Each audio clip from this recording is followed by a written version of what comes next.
мен айтып кетейін, сосын маған сұрақтар қоя беріңіз. Иисус адам дейсіз ғой, Құдай дейсіз ғой, иә? Иә. Аха. Библияда бар ма Құдай адам емес деген числода?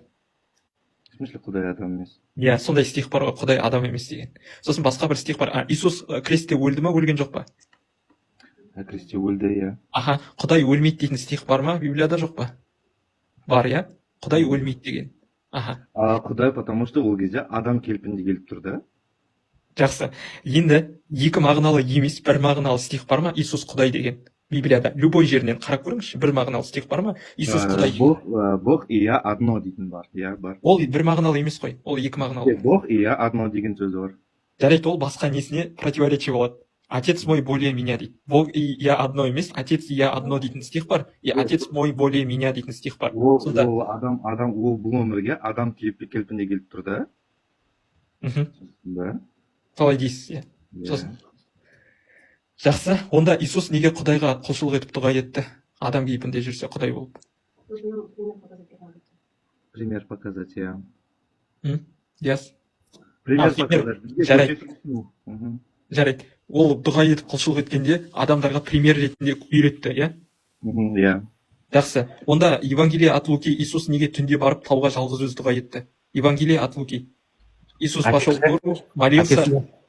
Жоқ, енді үйретіп жатыр ғой адамдарға, иә?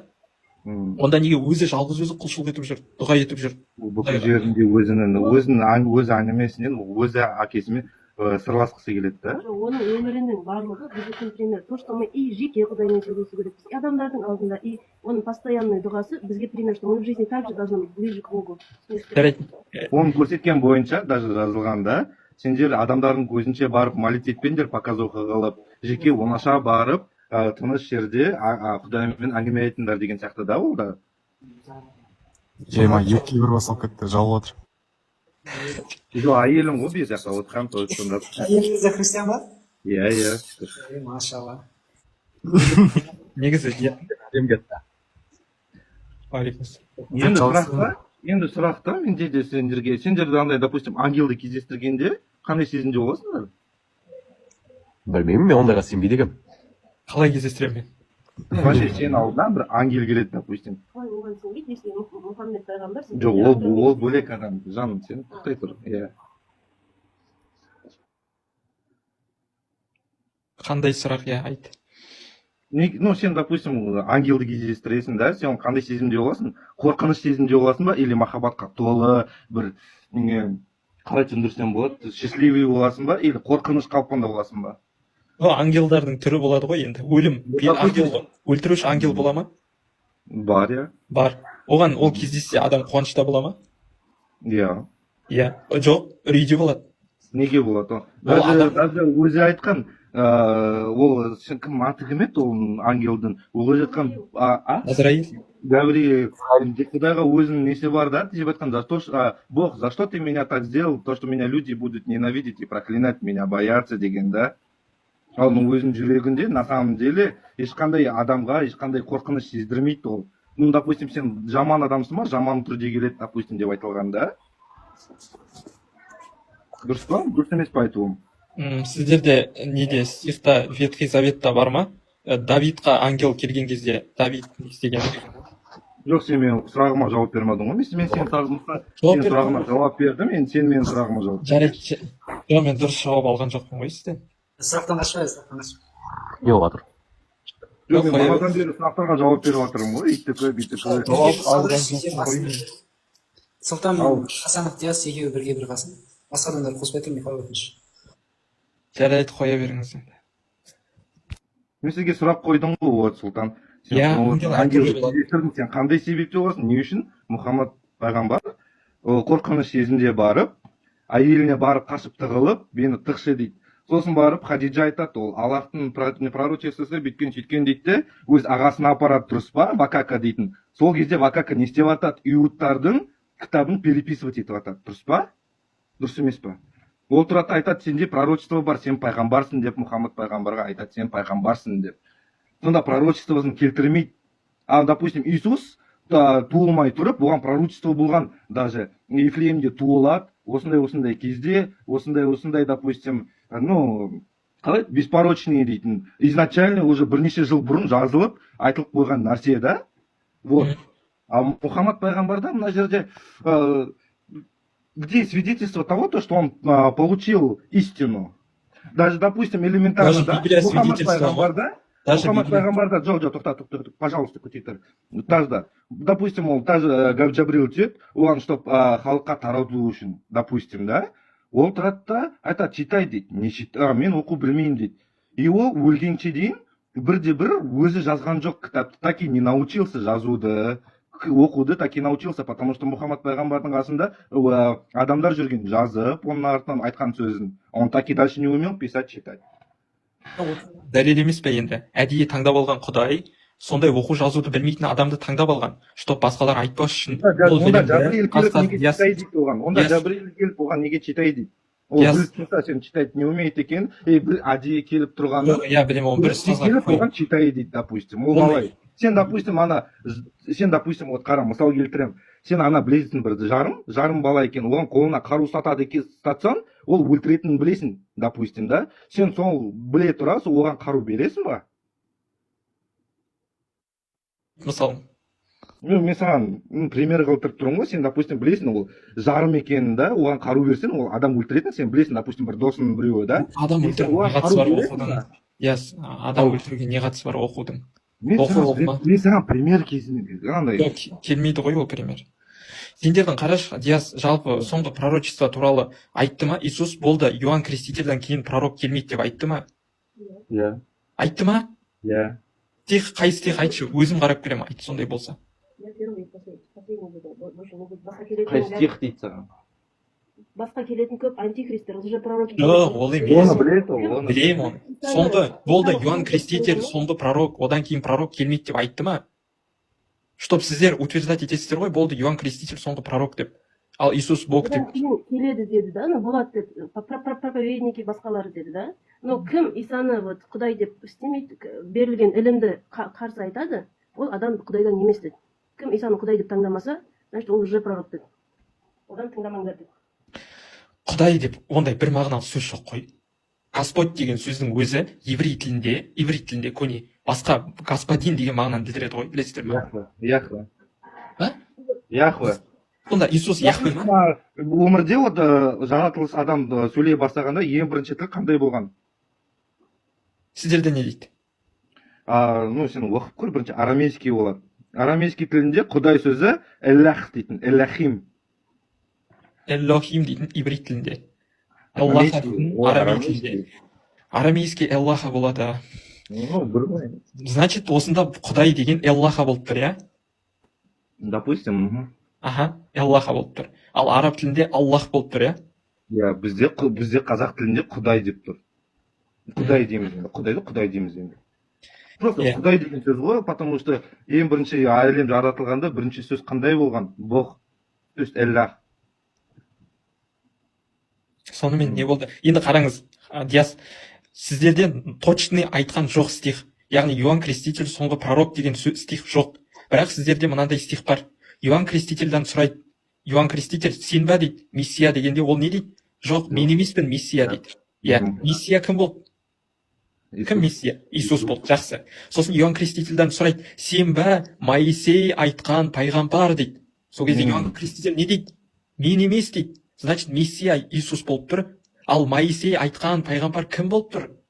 Иоанн Креститель айтты ма? Менен кейін пророк келмейді деп айтты ма? Айтқан жоқ. Ол пророк деген бар шығар, бірақ ол утверждение емес, пророк келмейді деген. Ничего утверждение емес. С чего ты взял то, что это утверждение? Онда айтылу керек қой, болды. Иоанн Креститель соңғы пророк. Осыдан кейін, ол Иисус өлгеннен кейін лже пророк болады дейді. Сен қалай оны утверждение емес? Жақсы, лже пророктардың арасында кәдімгі нағыз пророк болуы мүмкін ба? Жоқ, Мұхаммад пайғамбардан кейін пророк болды ма, допустим? Жоқ, себебі бізде айтылды, Мұхаммед пайғамбар соңғы пайғамбар деп нақты айтылды. Сіздерде ондай нақты жоқ, поэтому уже күмән. Күмән да, изначально сендер мұсылмансыз да подтвердите, что, мана мен саған сұрақ қойдым ғой, то, что действительно ангел Джабрил оған келді, и қандай намерениемен келді, изначально сонымен сен маған ол сұраққа сен маған қойған жоқсың. Ну, то, что действительно подтверждение, то, что свидетельдерді жоқ, допустим, элементарно айтқанда, сен Құдайды и ангелдарды қалай елестейсің? Мейірімділік, махаббатқа толы, да, допустим, Мұхаммад пайғамбарда 3000 наложница болған, жауынгерлер Өтірік айтпа, оны өтірік айтпа. Диас, Ал. өтірік айтпа. Қазір күте тұр. Қазір. Давай. Оның өзінде, допустим, элементарно айтқан кезде временный никах деген не бар ол? Ана қатып қалды. Қазір мен даусым Элементарно айтқанда временный никах дейтін не бар ол? Элементарно. естіліп тұр, естіліп тұр. Мен де қатып жатыр, қазір күте тұрыңыздаршы. Қазір. Дауысы естіліп тұр, Сұлтан.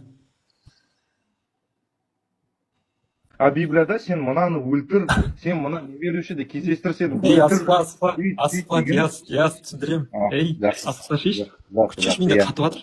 Не деп жатсың? Жоқ енді асықпа дегенде өзің вертягың ғой енді мен демей отырамын ба не сонда. Жоқ, өлтірді деп үкім шығарып жатсың, Құранға қарап, мұнштахитсің ба не? Диас қара. Өлтірді деп по факту айтып тұр ғой ана жерде кафирларды өлтірді. Сен Құранға қарап үкім бересің ба не? Сразу. Түсінбедім.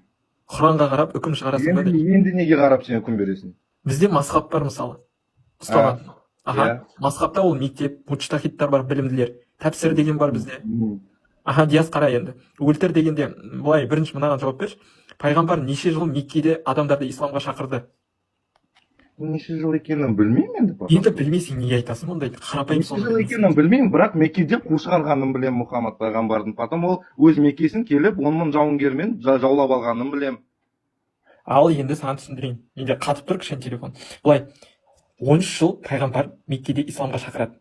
Сол кезде, тыңда, Диас тек сөзімді бөлмей тыңдашы. Сол кезде 13 жыл бойы исламға шақырған кезде оны издеваться етеді пайғамбарда, қасындағы адамдарын өлтіреді, қинап.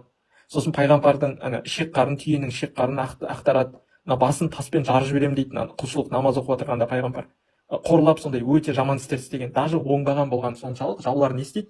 Пайғамбар баласынан айырылғанда той жасайтын болған, пайғамбардың баласы өлді деп қуанатын болған. Сондай оңбаған болған адамдарға пайғамбар қарсы шықпай жүреді. Арада бірнеше жылдар өтеді, 13 жыл өтті. Пайғамбар мүлдем қарсы шықпайды. И содан кейін Құранда бұйрық келеді, соларға қарсы күресіңдер, өлтіріңдер дегендей. Олар издеваться етіп келді, 13 жыл бойы адамдарды өлтірді. Енді сұрақ қойсам, енді Диас қара, сен сол бір аятты қарап алып, ей, исламда өлтіріңдер дейсің. Білмейсің ғой сен, историямен танысшы кішкене. Вот содан кейін шайқас Диас. Шайқасқанда бізде исламда мынандай шарттар бар. Мысалы, адамдарды өлтіріп, қария әйел адамдарды өлтіруге болмайды, балаларды өлтіруге болмайды. Мысалы, үйлерді өртеуге болмайды. Әйелдерді ше? Иә, болмайды. Тек жаумен күресесің. Күрескеннің өзінде бірден сен шабуыл жасамайсың. Бірінші айтасың, исламды қабылда дейсің. Олар исламды қабылдай салуға болады, қабылдамаймыз. Енді тоқта, бұл жерде, пожалуйста, тоқта. Қара, мына жерде осылай болған. Сен либо исламды қабылдайсың, либо ты нам дань плати деген болған. Сен соны неге айтпайсың? Я енді келе жатырмын ғой. Енді сен қара, ол кнут пен пряник қой, кнут пряник әңгімесін білесің ба? Сен либо нахуй либо былай ғой, сен саған жарайды. Крестоносецтардың не істегенін айтайын ба саған? Это после же было. Жоқ, крестоносецтардың не істегенін айтайын ба саған? Они не по Библии поступали.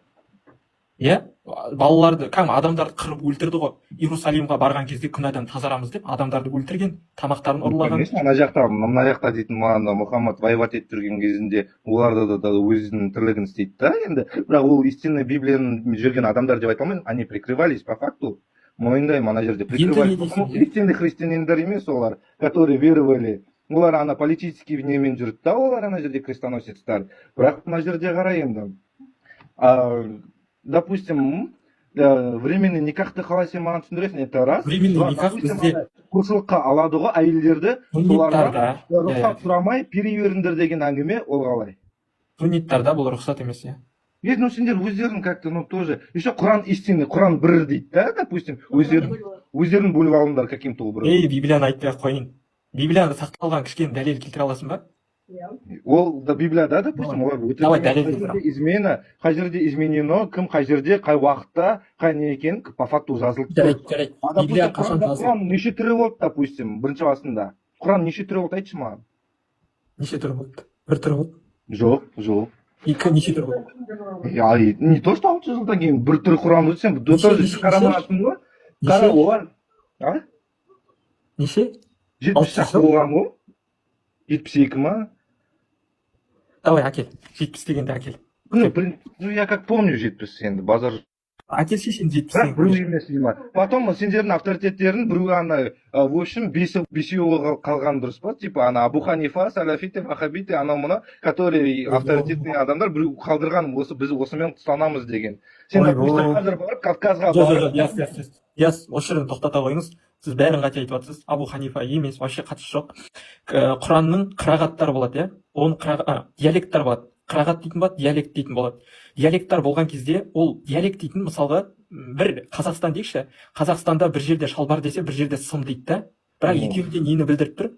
Бір шалбарды, соны бір нәрсені білдіріп тұр. Сондай диалекттар болған. Соның ішінде именно Құрайыштардың диалекті сақталған, қалғандары өртелген.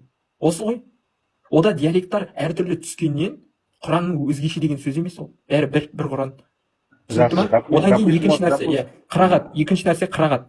Қазір негізгі бекітілген 10 қырағаттай бар. Соның ішінде 10 қырағатты да жатқа білетін адам бар мысалы Қазақстанда. Шоқан Қари деген кісі. Мен саған былай айтайын, арабша бәрі аударып бере алмайтын 100%, әлі 100% аударып бермеді ғой по факту. Арабша. Арабша, соның бәрін аударып берген 100%-ке әлі атам жоқ, потому что арабтардың өздері кейбіреулер түсінбейді дейді. Оның қалай? Неге түсінбейді? Оқшайсың ана жерде, арабтардың өздері 100% не жазылғандарын түсінбейді дейді. Неге түсінбейді? Арабша ғой. Жоқ. Жақсы. Жарайды. Енді ең көне Библия қандай тілде жазылған білесіз ба? Ең бірінші Библия. На греческом? Арамейский, потом греческий. Ну, в основном греческий. Жақсы, арамейский Библия бар ма қазір? Бар. Жоқ қой, қазір қарап көрейін.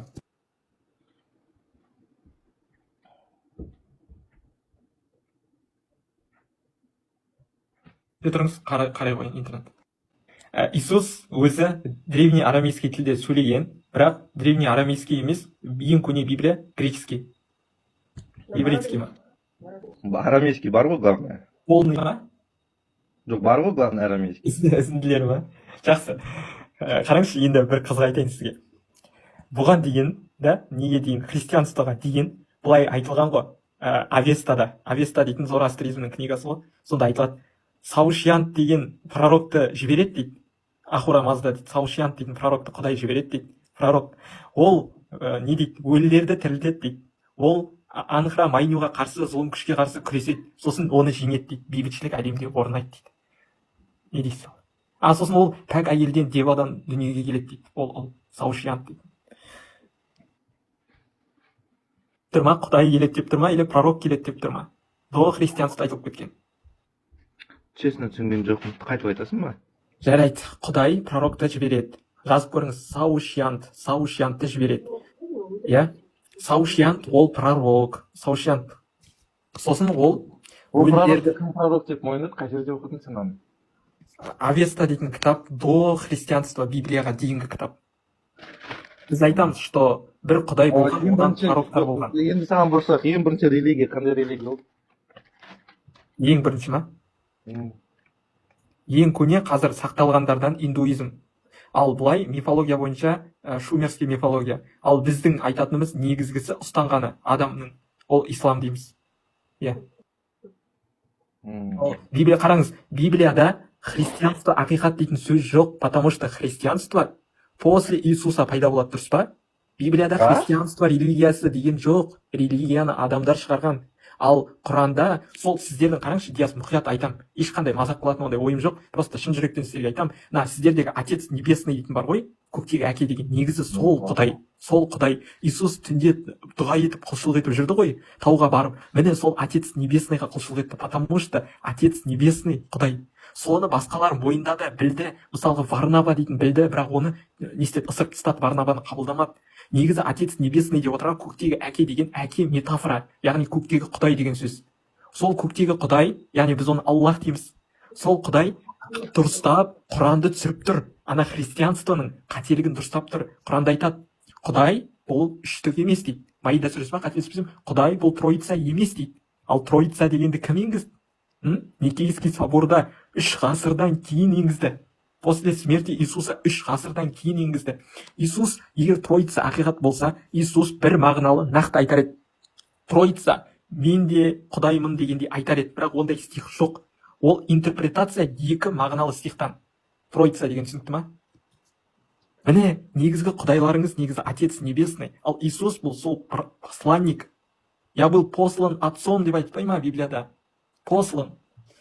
Отец мой более меня демей ма? Әкем менен де жоғары дейді ғой. Менің қалауым емес, менің әкемнің қалауы болады деп айтпай ма Иисус? Иисус түнде тауға барып әке деп қосыла бермей ма? Бізге пример көрсетіп кету үшін келді ол, да, біріншіден. Өмірінің бәріменен өз своим образом жизни он показал, каким должно быть Құдайға служение, Құдаймен отношения. И соңында ол, мысалы, вот, барлық жерде, даже в историямен қарасаң, Библиямен қарасаң, қандай ғылымдармен, басқалармен қарайтын болсаң, Исаны аяқшағашта өлді дейді, на кресте умер дейді, да. Но именно келіп, Құранда ол өлмеді, это им показалось дейді. Өлмегенін Иисус айтып кетті ғой, өлмейтінін. Өледі деді ол. Айтқан жоқ, ондай жоқ. Жоқ, ондай жоқ. Вот. Жарайды, мен бір стих әкеліп тұрайын. Тағы мені жаңағы жерден қосып жіберетінім, да. Вот окей, ананы берген екен Құранды адамдарға, потому что адамдар дұрыс жолға кетпей қалды, да. Но Құдай одан алдыңғы берген сөзінің бәрінен Құранда, получается, отказывается. Получается, біреуін береді, нет, я передумал, что-то они ошиблись, мен басқасын беремін дейді, бір-біріне қарама-қарсы келеді. А Библияда қанша ғасырлан бері жазылған, өткен ғасырдан бастап, Бытие, Моисейдің Пятикнижиесі, пророктар, басқасын бәрі, они бір-біріне қарсы келмейді, 66 кітаптың барлығы бір-біріне қарсы келмейді. Оның бәрі Құдай берген болып келеді, да, именно келіп Құранды береді, а Құран что-то вообще басқа нәрсе кетеді. Ветхий Завет бойынша шошқаның еті адал ма, арам ба? Ветхий Заветте көбінде олар еврейлердің ұстанымымен, еврейлердікімен келеді, да. Шошқаны арам дейді, иә? Оны оларға жеме дейді. Арам деген неге өйтіп береді? Ол Ветхий Заветте ол өзінің халқына как былай айтқанда духовно ребенокқа келеді, да. Ал Новый Заветта адал дей ма? Айтайын, да. Кішкентай балаға сен как объяснишь, мысалы, күнде чипсы жеме деп. Просто оны нельзя дейсің, жеме дейсің, да. Кейін өскен кезде уже можно, өз адам кішкене өсиеді ғой, есейеді, ақыл есі келеді. Сол кезден бастап сен уже начинаешь өзің еркіне бересің. Мен оны арам қылып создать еткен жоқпын, но ол өміріңе зиян. Сам уже принимай решение. Оны жегеннен сен өліп қалмайсың дейді. Но просто телаңа ол зиян нәрсе. Өзің білесің дейді ары қарай. Жарайды. Енді өзгеріп тұр ғой үкім. Біріншісінде адал дейді, екіншісінде арам дейді, иә? То есть біріншісінде арам дейді, екіншісінде адал дейді. Өзгеріп тұр ғой.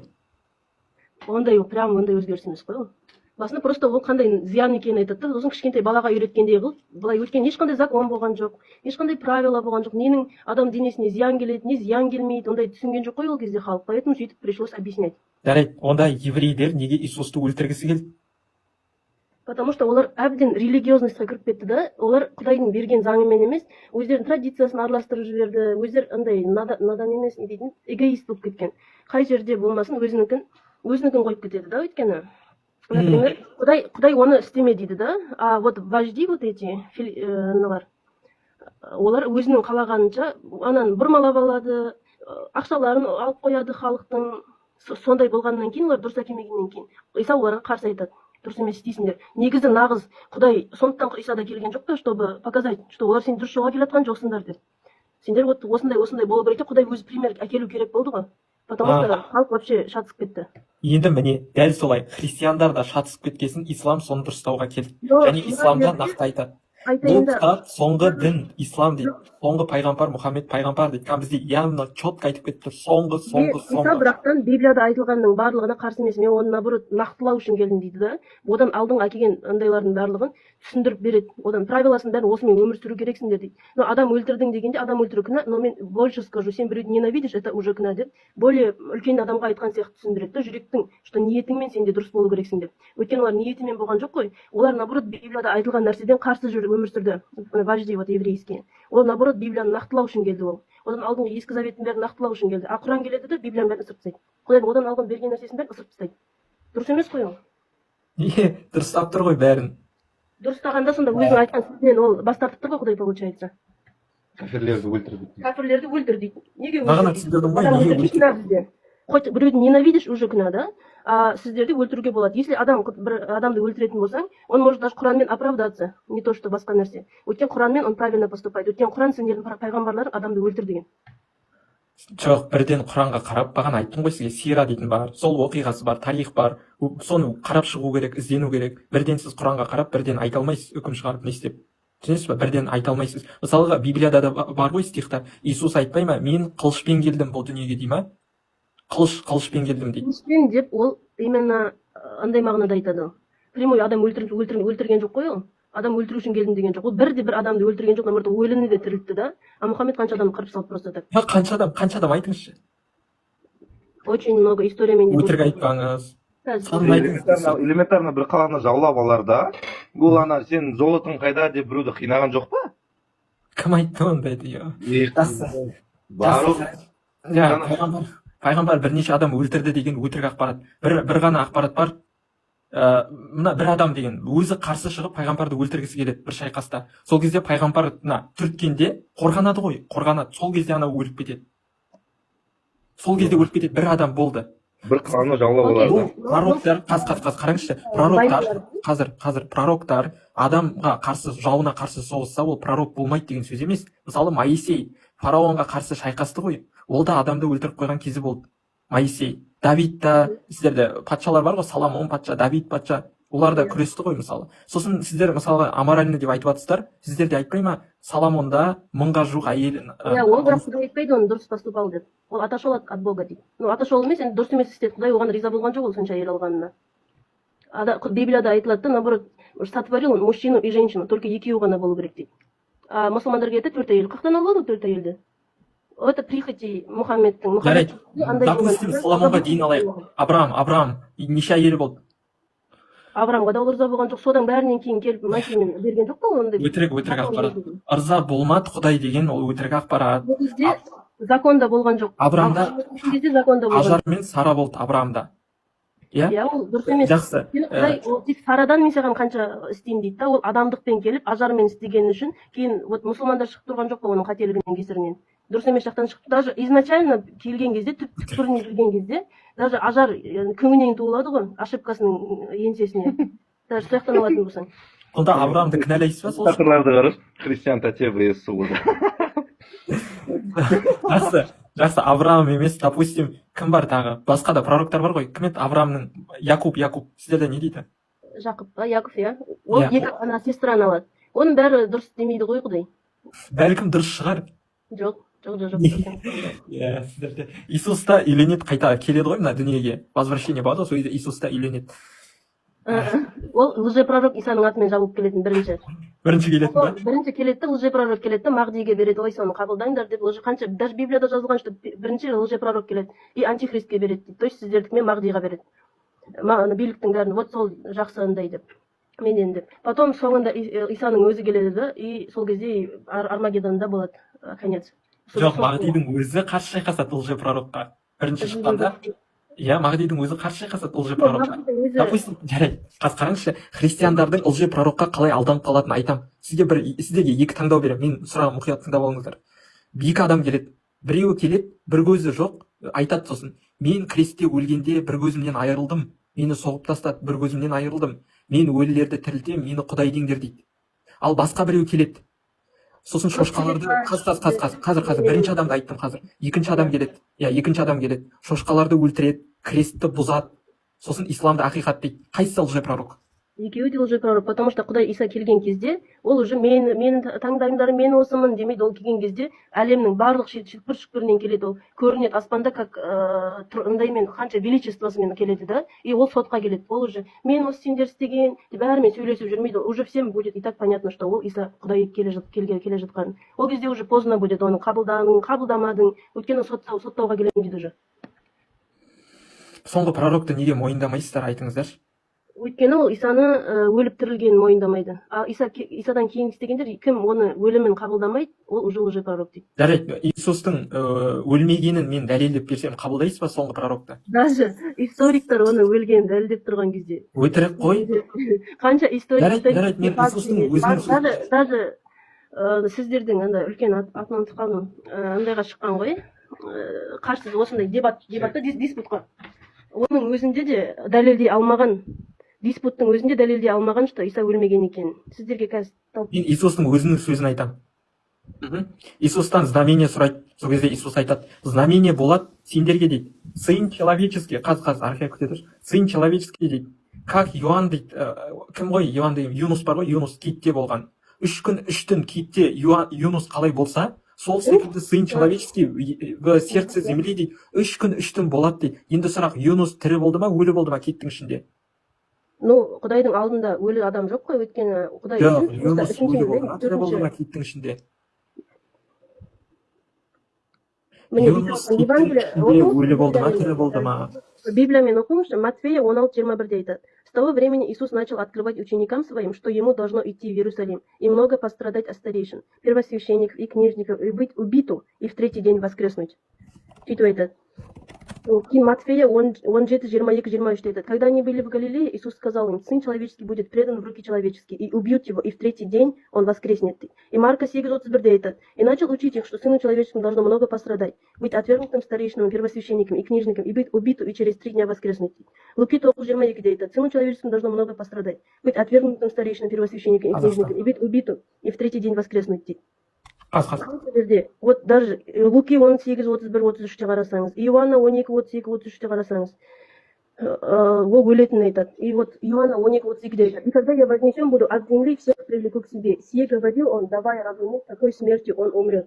Вот. Енді не айтайын ба енді? Евангелие от Матфея. Матфея неше? Қазір.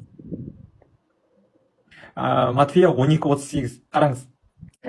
Менде 3% қалды, бірақ оқып тастаймын. Міне, Иисусқа енді менің сөзімді бөлмеңіз, иә? Сіз оқыдыңыз ғой, енді мен оқимын. Евангелие от Матфея. Тогда некоторые так, учитель дейді, Иисустан айтып жатыр, учитель, хотим видеть от тебя знамение дейді, от тебя знамение деп тұр. Но он сказал им в ответ дейді, род лукавый, так, ищет знамение дастся ему, кроме знамения пророка Йоны дейді. Йон деп отырған бағана Юнус.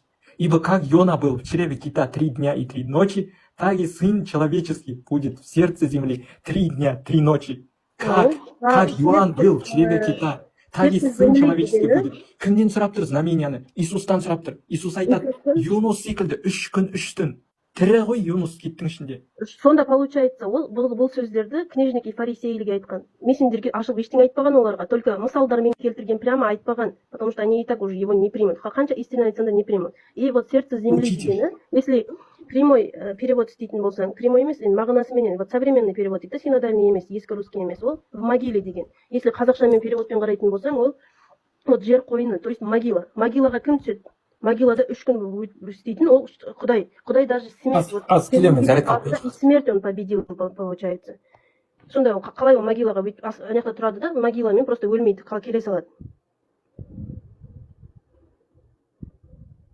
Сонда осы бір айтқанын қарап, сонда басқа мен өлемін, қандай өліммен өлемін, өлу керекпін деген бәрін ысырып тастаймыз ба не? Сонда наоборот бұл жерде сіз дұрыс емес түсінді деген не лучше ли, если былай қарасаң, неразумнее принять? Қанша вот 6-7 жерде мен өлем деп айтады да? Бір жерде бүйтіп айтқан, сіздер қалап тұрсыздар ғой, получается. Күте тұрыңызшы. Жақсы, сонымен соңғы пророк Иоанн Креститель болды ма? Не болды? После него пророк жоқ. Құдай Иса келеді, одан кейін уже ешкім болмайды. Ну, пророк деп, вот как библейский былай историяға келетіндер нет. Но после уже проповедники, пастора, божий служители Құдайдың сөзін айтатындар болған. И арғарай енді Мұхаммед пайғамбар лжи пророк болса, Құдай 10 миллиардтан астам адамның артынан адамды ерткізіп қойды ма сонда? Адастырып қойды ма? 10 миллиардтан астам адам өзі адасып тұр ғой. Құдай ешкімді өйтіп қиналап мынаған келіп, Құдай натурасы ондай емес. Құдай адамға өз свобода воли берді да. Уже арғарай Құдай адам өзі решает, қайқа баратын. Жоқ, айтыңызшы, неге, допустим, қазір христианствоны адамдар дұрыс ұстанбайды? Мысалы, христианство емес, ислам артып, қазір мұсылмандардың саны алдағы уақытта христиандардың санынан да артып кетейін деп жатыр. Сонда, егер Мұхаммед пайғамбар лжи пророк болса, Құдай соған неге жол беріп тұр? Библияменен бұл келетін исторический факт. Вот антихрист именно мұсылмандардан шығады да, и ол кезде антихрист билеген кезде әлемнің бәрі мұсылмандар жаулап алады.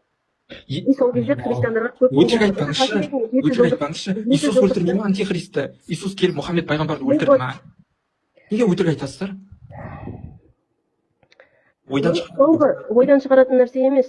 Ол соңымен келетін болсаңыз, вот соңғы седмина деген бар да, соңғы 7 жылдық. 7 жылдықтың 3,5 жылдығында антихрист келеді, билікке отырады. Ол кезде уже антихристті қабылдамаған адам бас шабылады. То есть бас шабады кімдер? Мұсылмандар. Именно получается, барлық әлемнің бәрі мұсылманның қолында болады. И ол кезде христиандарға көп қуғын болады. Өтірік екенін айтып берейін ба?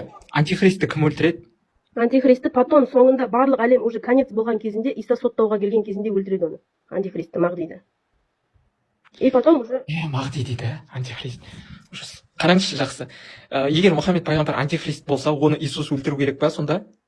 Сонда Мұхаммед пайғамбар баскрешон болып қайта келейін деп тұр ма дүниеге? Не деп кеттіңіздер? Мен Мұхаммедті антихрист деп тұрған жоқпын, мен Мағдиді антихрист деп тұрмын. Ну, Мағди, это еще недоказанный факт, ол в будущем болады. Примерно былай айтқанда, похоже на него. Оны ешкім точно деп айта алмайды ол жағдай болмайынша. Ең басты нәрсені сенім жағын ойланып көріңіздерші. Сіздерде прямой бір мағыналы стих жоқ деймін. Иисус Құдай дегенге кілең интерпретация, кілең нелер, екі мағыналы стихтан алған. Өйтіп айтқан жоқ ол. Жоқ, неге айтпайды Иисус, мен Құдаймын деп? Неге айтпайды? Өйткені Құдай қалап тұр, оны шын ізденген адамға ашылады да, ол шын жүрекпен Құдайды қалайтын адамға ашылады. Поэтому көп жерде мысалмен келтіреді. Жоқ, Иисус айтып кетпей ма енді мен Құдаймын деп? Вот именно оны айтпайды ол. Неге айтпайды? Шын іздеген адам Құдайды іздесең Құдай өзі ашады да, вот именно. А может быть Иисус Құдай болмауы мүмкін ба? Жоқ, это вообще никак невозможно. Жоқ, сіздерде бір мағыналы стих жоқ болып тұр ғой. Бізде мысалы бар да, құл хуаллаху ахад, Құдай жалғыз дейді. Аллаху ла илаха илля хуал хайюл қайюм. Жалғыз Алланың бір сипатына, Құдайдың бір сипатына нақты четко дәлел бар. Сондай сіздерде Иисустың четко дәлелі бар ма? Мен мысалы Библияны қарасам, как будто Отец Небесный, көктегі Құдай, ол Иисустан жоғары секілді, потому что Иисус оған құлшылық етеді. Иисус ол менен жоғары дейді. Сонда как будто Отец Небесный жоғары секілді. Еврейский терминологиямен, еврейлердің сенімімен қарасаң дәлелдеуге болады. Өйткені көп жерде я первый и последний, я альфа-омега дейді.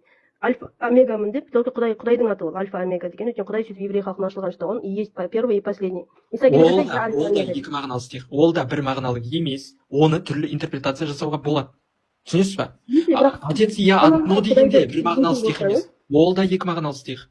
Бір мағыналы стихті әкеліңізші, Иисус мен Құдаймын деген, или Иисус бұл Құдай деген. Құдай айтты ма мысалы, Иисус Құдай мойындаңдар деп, или айтты ма Иисус мен Құдаймын, мені мойындаңдар деп? Неге сондай бір мағыналы жоқ, четко еру үшін артынан? То есть это одно. Мен Құдаймен. Ол да екі мағыналы стих. Ол да екі мағыналы стих. Бір мағыналы емес деймін. Мысалы пророк Мұхаммед айтады, мен Құдайды көрсететін елшімін, кім мені көрді, Құдайды да танып білді, көрді дегенде айтады. Ол уже екі мағыналы стих, көрдіңіз ба? Ол Құдай деген сөз емес па, мысалы Мұхаммед пайғамбар сөйтіп айтса?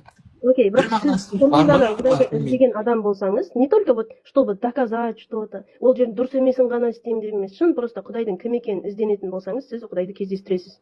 А не просто вот мен ана дінге кірдім, просто вот соны қабылдаймын. Маған кім молда не деп айтады, мен соны қабылдаймын деп қана емес, өзіңіз шын жүректен ізденсеңіз, даже Иса туралы Құранның өзінде де немало нәрселер айтылған. Қалай объяснить, кім айтады? Вот ана жері бар ғой, Құранның өзінде, кто не прочтет Евангелие и Тору, тот спасен не будет. Оны қалай істейсіз? Евангелие это и есть Новый Завет. Оны қалай түсіндіресіз? Ол сол заманға айтылған ғой енді. Сосын жаңа үкім келеді. Сіздерде де бұрмалап тұрсыздар ғой, получается. Жоқ, жаңа үкім келеді. Нақты жаңа үкім келеді Құдайдан. Білесіз ба, қараңызшы, кім сіз атыңызды білмедім. Яхудилер мысалы, яхудилер, еврейлер, то есть Мединада жүрді пальманың қасында, білесіз ба? Потому что Иисустың өзі айтып кеткен болатын. Сол пальмалар жақта білген келетінін. Онда не істеп жүр еврейлер, мысалы, ойбай, Иисус деп атым, несінде писанияларында бар, неде? Ветхий Заветта бар, Торада ма, Ветхий Заветта ма бар, соңғы пайғамбар келеді дейді. Мысалы, Второзаконияда Моисей айтады ғой, мен секілді пайғамбар келеді деп айтады ғой Моисей. Қандай пальма? Жақсы, соны айтыңызшы, жарайды. Моисей секілді пайғамбар кім ол? Моисей секілді пайғамбар ма? Сейчас. Тауып алайыншы.